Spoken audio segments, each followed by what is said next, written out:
सभी को नमस्कार। इक्वल स्टडी सेंटर में आप सभी का स्वागत है। तो दोस्तों, कैसे हैं आप सभी? आशा करता हूँ सब बढ़िया होंगे और इस कोरोना पैंडेमिक में अपने घर पे अच्छे से पढ़ाई कर रहे होंगे। तो दोस्तों, ये है बेसिक मैथ का 5th पार्ट। इस पार्ट में मैंने बहुत ही ज़्यादा इंपॉर्टेंट चीज़ों को इंक्लूड किया जो कि बेसिक मैथ के पॉइंट ऑफ व्यू से बहुत ही ज़्यादा इंपॉर्टेंट है। तो आइए शुरू करते हैं कुछ बेसिक मैथ के कुछ बेसिक पॉइंटों के साथ। तो सबसे पहला जो पॉइंट है वो है वैज्ञानिक अंकन पद्धति। ठीक है, इस टॉपिक से इस पॉइंट से अक्सर एग्जाम में क्वेश्चन देखने को मिलते हैं। एक बार इसका डेफिनेशन समझते हैं। वैज्ञानिक अंकन पद्धति में दशमलव से पहले केवल होना चाहिए। क्या है?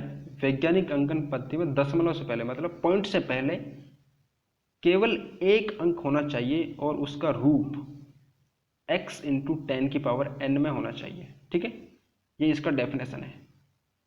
तो आप इसको एग्जाम्पल से समझिए, तब आपको बेहतर समझ आएगा। एग्जाम्पल क्या है? 0.000205 को वैज्ञानिक अंकन पद्धति में लिखो। अब आप एक पॉइंट समझ लीजिए पहले। अगर आप पॉइंट को या फिर दशमलव को लेफ्ट से राइट में ले जाओगे, ठीक है, लेफ्ट से राइट में पॉइंट को, तो जो पावर आएगी, जो घात आएगी, वो आएगी माइनस में। किस में आएगी? माइनस में। ठीक है, अगर आप पॉइंट को या फिर दशमलव को राइट से लेफ्ट में ले जाओगे, देन उसके बाद आएगी प्लस में पावर। लेफ्ट से राइट माइनस में, राइट से लेफ्ट प्लस में। ठीक है, ये आप पॉइंट याद रखना, ये आगे काम आने वाला है। तो एग्जाम्पल क्या है? 0.000205 को वैज्ञानिक अंकन पद्धति में लिखो। तो डेफिनेशन में क्या दे रखा है कि वैज्ञानिक अंकन पद्धति को लिखने के लिए मतलब जो पॉइंट है वो एक अंक के बाद आना चाहिए। तो यहाँ पर ये जो पॉइंट है ये इधर से इधर चला जाएगा, ये जो पॉइंट इधर से इधर आ जाएगा, 0 के बाद नहीं। मतलब 1 से 9 तक की संख्या हमें देखनी है। ये मतलब ऐसा नहीं कि आप इस पॉइंट को एक बार करता हूँ, कभी आप इस पॉइंट को इधर से इधर उठा दो, यहाँ पर 0 के बाद लगा, मतलब 0 के बाद नहीं लगाना, बाकी जो संख्या उनके बाद लगाना है। तो यहाँ पर इस पॉइंट को हम यहाँ ले जाएंगे 2 के बाद। ठीक है, तो मैंने आपसे क्या कहा था, अगर पॉइंट लेफ्ट से राइट में जाए तो माइनस में पावर आती है। तो इस पॉइंट ने क्रॉस किया, 1 2 3 4, 4 संख्याओं को इसने क्रॉस किया, तो पावर किस में आएगी? माइनस में। मतलब लेफ्ट से राइट जा रहा है पॉइंट, तो पावर माइनस में आएगी। ठीक है, और कितनी संख्याओं को क्रॉस किया? 4 को, तो क्या आ जाएगा? 10 की पावर -4। आंसर क्या आ जाएगा हमारा? 2.058 इंटू 10 की पावर -4। इस प्रकार से वैज्ञानिक अंकन पद्धति लिखा जाता है। ठीक है, तो एक और एक एग्जाम्पल देख लेते हैं, तब आपको पूरी तरीके से ये वैज्ञानिक अंकन पद्धति पूरी तरीके से क्लियर हो जाएगी। चलिए, नेक्स्ट एग्जाम्पल क्या है? 0.008523 को वैज्ञानिक अंकन पद्धति में लिखो। अब मैंने आपसे क्या कहा था कि पॉइंट एक अंक के बाद आना चाहिए। तो यहाँ पर इस एक अंक के बाद हम लिखेंगे इसको, तो पॉइंट यहाँ से उठ के यहाँ पर आ जाएगा। तो कितनी संख्याओं को क्रॉस कर रहा है? 3 संख्याओं को। और किधर जा रहा है? लेफ्ट से राइट में जा रहा है। तो आंसर किस में आएगा? माइनस में। तो क्या आएगा? 8.523 इंटू 10 की पावर -3। बिल्कुल ईजी है, आप अगर आप अच्छे से देखेंगे वीडियो को तो बिल्कुल आप समझ पाएंगे। चलिए एक और एग्जांपल ले लेते हैं, तब आपको पूरी तरीके से क्लियर हो जाएगा। एग्जांपल क्या है? 5.85 को वैज्ञानिक अंकन पद्धति में लिखो। अब देखो वहां पर तो हम क्या, जो प्रीवियस क्वेश्चन थे उनमें हम कर रहे थे पॉइंट को लेफ्ट से राइट। ठीक है, अब यहाँ पर हम राइट से लेफ्ट ले जाएंगे। ठीक है, तो ये जो पॉइंट है इसको हमें एक अंक के बाद लिखना है। तो इस पॉइंट को हम इधर से इधर ले आएंगे। ठीक है, तो यहाँ पर हमने ये लिख दिया। तो कितनी संख्याओं को इसने क्रॉस किया? 1 2 3, मतलब 3 संख्याओं को क्रॉस किया, और राइट से लेफ्ट में आया, तो आंसर हमारा प्लस में आएगा। तो ये आ गया, हमने यहाँ पर लिख दिया। और पावर किस में आ रही है? प्लस में। तो 10 की पावर 3 संख्याओं को क्रॉस किया और राइट से लेफ्ट में गया, तो पावर किस में आएगी? प्लस में। तो इस प्रकार से वैज्ञानिक अंकन पद्धति में लिखा जाता है। बिल्कुल इजी क्वेश्चन है और अक्सर एग्जाम में देखे जाते हैं इस प्रकार के क्वेश्चन, जो कि आपके लिए नंबर बढ़ाने में बहुत ही हेल्पफुल होंगे। अगर आपने ढंग से इनको ऊपर देख लिया तो आप जिंदगी में नहीं भूलोगे। ठीक है, चलिए नेक्स्ट पॉइंट देखते हैं। देखो ये नोट है कि पॉइंट को हम लेफ्ट से राइट में ले जाते हैं या फिर राइट से लेफ्ट में ले जाते हैं तो प्लस आता है या फिर माइनस आता है, वो नॉट है। एक बार इसको देख लीजिए डेफिनेशन के रूप में, दशमलव लेफ्ट से राइट में जाएगी तो घात या पावर माइनस में आएगी, ठीक है। लेफ्ट से राइट में तो माइनस मारिए, ठीक है। अगर यदि दशमलव राइट से लेफ्ट में जाएगी तो प्लस में आएगी। तो ये मैंने आपको पहले समझा दिया, अब समझाने की इतनी खास जरूरत नहीं है। तो अब हम देखते हैं कि नेक्स्ट प्रकार के जो मतलब नेक्स्ट टाइप के जो क्वेश्चन आते हैं इसी से संबंधित वो कैसे आते हैं, वो भी देख लीजिए आप। बहुत इंपॉर्टेंट क्वेश्चन है। क्वेश्चन क्या है, एग्जाम्पल क्या है कि 11.2.5 इंटू 10 की पावर n बराबर 0.001125, मतलब ये जो वैल्यू दे रखी है इसके बराबर में है, तो हमें n की वैल्यू ज्ञात करनी है, जो कि यहाँ पर n दे रखा है। तो इस क्वेश्चन को कैसे हम सॉल्व करेंगे वो देख लेते हैं। क्वेश्चन आपने पढ़ लिया, तो हमें n की वैल्यू ज्ञात करनी है। देखो, इस क्वेश्चन को करने के लिए हमें करना क्या होता है, ये जो पॉइंट है मतलब ये जो वैल्यू दे रखी है इसके रूप में इसको बनाना होता है। तो यहाँ पर पॉइंट 2 के बाद लग रहा है, तो हम इस पॉइंट को इधर ले जाएंगे, 2 के बाद लगा रहे। अब मैंने आपसे क्या कहा था, अगर पॉइंट लेफ्ट से राइट में जाएगा तो घात किस में आएगी, माइनस में। अगर राइट से लेफ्ट में आएगा तो घात प्लस में आएगी। तो यहाँ पर ये पॉइंट लेफ्ट से राइट में जा रहा है तो घात किस में आएगी, माइनस में। और कितनी संख्याओं को क्रॉस कर रहा है ये, 1 2 3 4 5, मतलब 5 संख्याओं को क्रॉस कर रहा है, तो -5 यहाँ पर पावर आने वाली है। तो ये संख्या हमने ऐसे कैसे लिख दी, और देन इसके बाद पॉइंट हमने आगे किसका है, तो 112.5 गुणा 10 की पावर -5। तो यहाँ पर ये संख्या समान है और ये भी समान है, ये थोड़ी डिफरेंट है, ठीक है। तो 10 से 10 कट जाएगा तो n बराबर क्या बचेगा, -5। इस प्रकार से इन क्वेश्चनों को हल किया जाता है, ठीक है। चलिए नेक्स्ट देख लेते हैं। नेक्स्ट बहुत ही ज़्यादा इंपॉर्टेंट टॉपिक है। देखो, अगर आप वैसे गुणा तो हम नॉर्मली जो गुणा होते हैं उनको तो हम कर लेते हैं, लेकिन पॉइंट वाले जो गुणा होते हैं वो थोड़े से हमारे लिए डिफिकल्ट हो जाते हैं, बिगिनर्स के लिए बेसिकली। काफ़ी सारे स्टूडेंट ने पढ़े रखे होंगे ये, लेकिन जो बिगिनर्स होते हैं, जो शुरुआत के लिए जिन्होंने, वो थोड़ा अटक जाते हैं, तो उनके लिए ये ज़्यादा इंपॉर्टेंट है। तो इसको एग्जाम्पल समझते हैं कि पॉइंट वाली संख्या को हम कैसे गुणा करते हैं। तो यहाँ पर एग्जाम्पल आप पढ़ सकते हैं, 0.03 इंटू 0.003 इंटू 0.002 इंटू 0.2 इंटू 0.001। तो इनको हम कैसे गुणा करेंगे, तो आप सबसे पहले देखिए इनको, पहले आप पॉइंट के बाद कितनी संख्या है उसको गिन लीजिए। यहाँ पर 3 है, ठीक है, और यहाँ पर 1 है, तो कितनी होगी 4। देन उसके बाद 3 यहाँ पे 7, फिर देन उसके बाद 3 यहाँ पे 9 नहीं 10, फिर 2 यहाँ पे कितना हो गया 12। तो ये तो हमें क्लियर हो गया कि जो पॉइंट है वो 12 अंक से पहले आने वाला है, ठीक है। ये करने के बाद अब आपको इनको गुणा करना, जो संख्या दे रखी है यहाँ पे, 1 को गुणा करना है 2 से, कितना हो गया 2। फिर 2 को गुणा करना है इस 2 से, कितना होगा 4।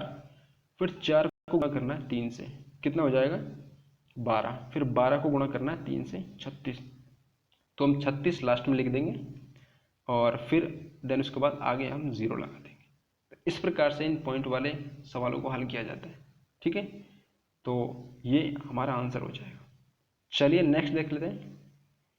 नेक्स्ट बहुत इंपॉर्टेंट नोट है, देखिए, किसी भी संख्या की घात 0 होने पर उसका मान 1 होता है।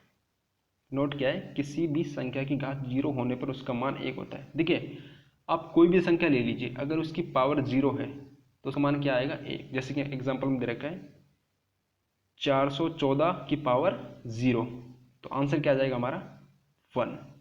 मतलब आप कितनी भी बड़ी संख्या ले लो, अगर उसकी पावर, उसकी घात 0 है तो उसका मान क्या आ जाएगा 1। जैसे यहाँ पर 777 की पावर 0 है तो आंसर 1 आ जाएगा। इसी प्रकार 893 की पावर 0 है तो आंसर 1 आ जाएगा, ठीक है।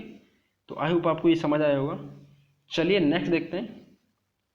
नेक्स्ट बहुत ही ज़्यादा इंपॉर्टेंट टॉपिक है, यह है रोमन नंबर। देखो, इस टॉपिक से एसएससी तो बहुत कम पूछता है, बट जो रेलवे है वो इस टॉपिक से बहुत ज़्यादा क्वेश्चन पूछने लगा है आजकल।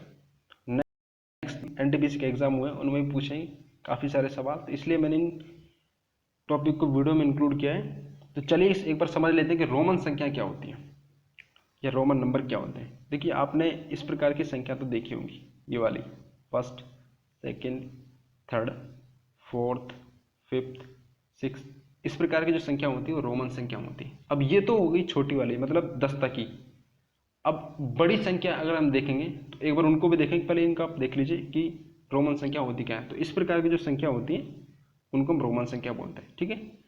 चलिए एक बार बड़ी संख्या को और देख लेते हैं कि जो एग्जाम में क्वेश्चन आते हैं अधिकतर उनसे ही आते हैं। तो आपको देखो एक नोट याद रखना है, एलसीडीएम। ये एलसीडीएम क्या है, ये एलसीडीएम क्या है, देखो एल बराबर होता है 50, रोमन संख्याओं के रूप में देखें तो किसके रूप में, रोमन संख्याओं के रूप में। तो एल बराबर कितना होता है 50, और यहाँ पर सी बराबर होता है 100, और डी बराबर होता है 500, और एम बराबर होता है 1000। देखो ये आपको याद रखना है एलसीडीएम, एलसीडीएम, ठीक है। एलसीडीएम आपको याद रखना है। तो एल बराबर कितना हो गया 50, और सी बराबर 100, डी बराबर 500, एम बराबर 1000। ये कोड आपको याद रखना है, ठीक है। अगर आपको ये याद है तो आप आसानी से रोमन संख्या लिख पाएंगे, चाहे कितनी भी बड़ी संख्या क्यों ना हो। चलिए एग्जाम्पल के तौर पर देख लेते हैं इनको कि कैसे हम इनको लिखते हैं। लिखा नोट देखिए आप एक बार, किसी भी बड़ी रोमन संख्या के बाएं तरफ छोटी रोमन संख्या लिख दी जाए तो वह संख्या उतनी ही कम हो जाती है, और दाएं तरफ लिख दी जाए तो वह संख्या उतनी बढ़ जाती है। अब आपको ये नोट समझ आया, एक बार आप इसको दोबारा रिवीजन करिए, मतलब दोबारा पढ़िए।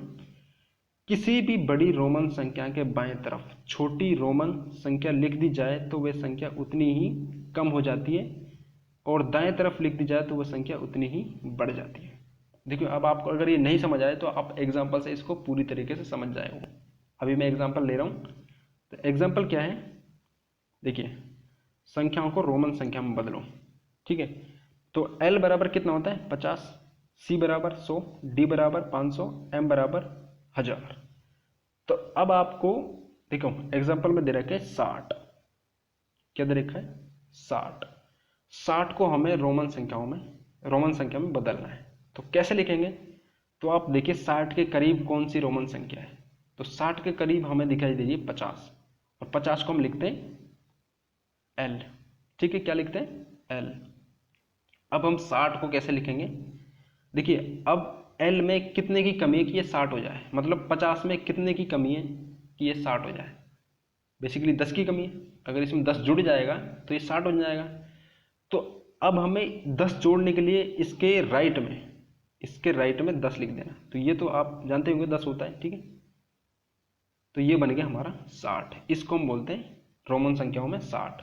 देखो अगर आप रोमन संख्याओं के राइट में कोई संख्या लिखेंगे तो वो जुड़ जाएगी, जैसे कि यहाँ पर इस L के हमने ये 10 लिख दिया राइट में, तो ये संख्या इसके जुड़ गई। अगर इसको हम इधर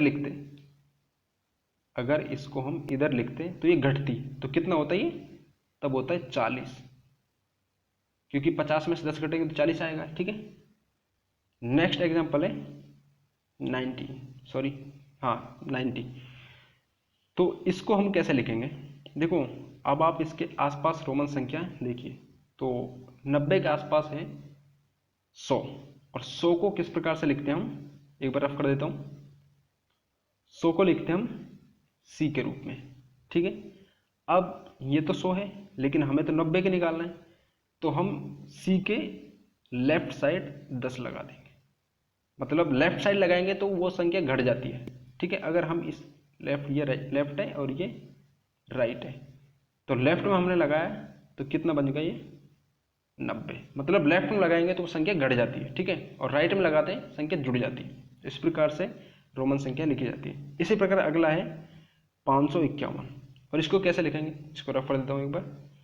देखो इसको कैसे लिखेंगे, तो आप एक बात देखिए कि 551 के आसपास ऐसी कौन सी रोमन संख्या, देखो 500 तो बन गया हमारा D, ठीक है। अब बच रहा है 51, तो 51 के आसपास कौन सी संख्या है 50, तो 50 किससे लिखा जाता है L से, तो हमने L लिख दिया। अब बच रहा है हमारा 1। देखो इधर क्यों लिख रहा हूं मैं, राइट साइड क्यों लिख रहा हूं, क्योंकि ये जुड़ती चली जा रही है। अगर राइट साइड में लिखोगे तो वो जुड़ जाएगी, तो हमने यहाँ पर 1 और लिख दिया, ठीक है। ये जुड़ गई, तो ये तो हो गया 500, ये हो गया 50 और ये हो गया 1, तो 550 और 1 कितना हो जाएगा 551। इसी प्रकार 900 जाएगा। ठीक है, तो इस प्रकार से रोमन संख्याओं में हम संख्याओं को रोमन संख्याओं में लिख सकते हैं। तो आई होप आपको वीडियो पसंद आई होगी। चलिए एक पॉइंट और बच गया, उसको आप क्लियर कर लीजिए। देखिए पॉइंट क्या है, नोट है ये, किसी रोमन संख्या के ऊपर अगर हम बार लगा दें तो वो 1000 से गुणा हो जाती है। ये मैं भूल गया था, इसलिए मैं आपसे क्षमा चाहता हूँ, आप इसको दोबारा पढ़ लीजिए।